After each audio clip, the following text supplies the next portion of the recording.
Allons-y, Patrice. Jouer la comédie est le seul métier où on peut faire des hold-up sous protection de la police. Ouais. Qui parle ainsi? C'est rigolo, hein? Oh, bon, on le voit derrière, Oui, c'est... oui. Voilà. Gérard Depardieu, très belle formule, hein, que vous trouverez dans l'interview qu'il accorde à Studio Ciné Live à l'occasion de la prochaine sortie de Saint-Amour. Alors, dans cette interview, d'abord elle est longue, il se livre et il balance un peu. On lui dit, est-ce qu'il y a un film que vous avez détesté récemment? Il dit oui, American Sniper. Je n'aime pas ces films où chacun joue à la guerre.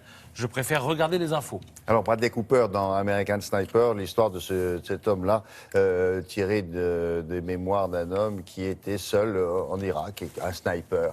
Et le film est étonnant, mais lui, il n'aime pas ça. C'est assez violent et c'est vrai qu'on est plongé dans la guerre dans ce film. Alors, On lui dit, mais ça parle pas que de guerre, ça parle aussi des perdants du rêve américain. Ce film, il dit, ah, là, vous virez intellectuel.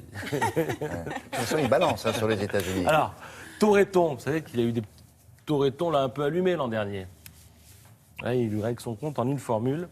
Il dit, il est difficile d'être mauvais dans Cyrano de Bergerac, même Toretto est bon. C'est pas sympa. C'est drôle, mais c'est pas sympa. Donc pas mal d'humour dans cette interview. À propos du texte de Cyrano, il dit, les vers à 12 pieds, c'est magique pour un mec assoiffé comme moi. Avoir 12 vers à pied, c'est une régalade. Alors, il dit aussi, je fais ce métier pour ne pas travailler. Au final, j'ai travaillé 3 fois plus que n'importe qui. J'ai d'abord dû me faire comprendre des autres, moi qui étais incapable d'entendre, donc de parler. Et puis, on lui dit, mais vous reprenez votre carrière en main depuis quelque temps, on a remarqué ça. Il dit, oui, j'ai repris, mais sans être payé pour ne rien devoir au fisc français. J'ai fait Valley of Love gratuitement, si je touche, que si le film marche. Donc qu'on se le dise, Gérard Depardieu est dispo et c'est gratuit en ce moment. Valley of Love, c'est avec Isabelle Huppert, c'est ce qu'il a tourné récemment. Mais là, il en a 3 qui vont sortir bientôt. Hein. Oui. Et dont Saint-Amour, dont il est question dans Ciné Live, dans le magazine Ciné Live. Le magazine des timbres maintenant. Alors les timbres, et tout particulièrement ceux qui comportent des cartes, il faut le savoir, sont parfois à l'origine d'incidents diplomatiques.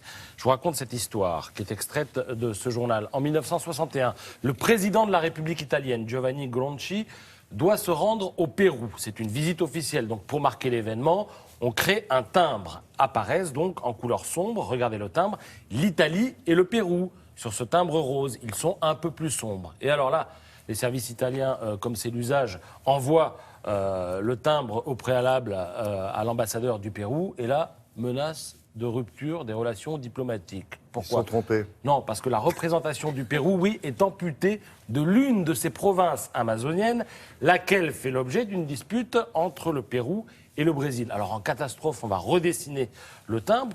Pour éviter la confusion, on va le faire gris. Cette fois-ci, on détruit tous les timbres roses, sauf malheureusement ceux qui avaient déjà été envoyés par la poste aux collectionneurs qui l'avaient commandé. Une valeur. Et ces gens-là, aujourd'hui, ils ont... Alors, c'est pas une valeur monumentale non plus, mais ce timbre-là, aujourd'hui, coûte 1 700 € quand même sur le marché. Voilà, toute l'histoire des timbres nous est racontée dans cette belle revue Timbre Magazine. On retourne rapidement aux États-Unis.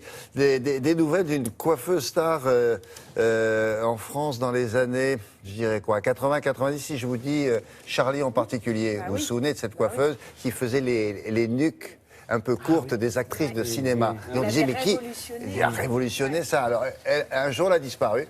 Et où était-elle Vous parliez des nus, et on a la photo de Catherine Deneuve, c'est elle qui avait coupé les cheveux de Catherine C'est elle Deneuve. qui avait coupé les cheveux. D'Isabelle Voilà. Adjani. Elle était partie aux États-Unis, puisque les États-Unis aiment bien les petits Frenchies, et donc elle est partie pendant plusieurs années là-bas. Maintenant, elle en a eu assez. Elle l'annonce sur ses réseaux sociaux, sur ses comptes Facebook et Twitter.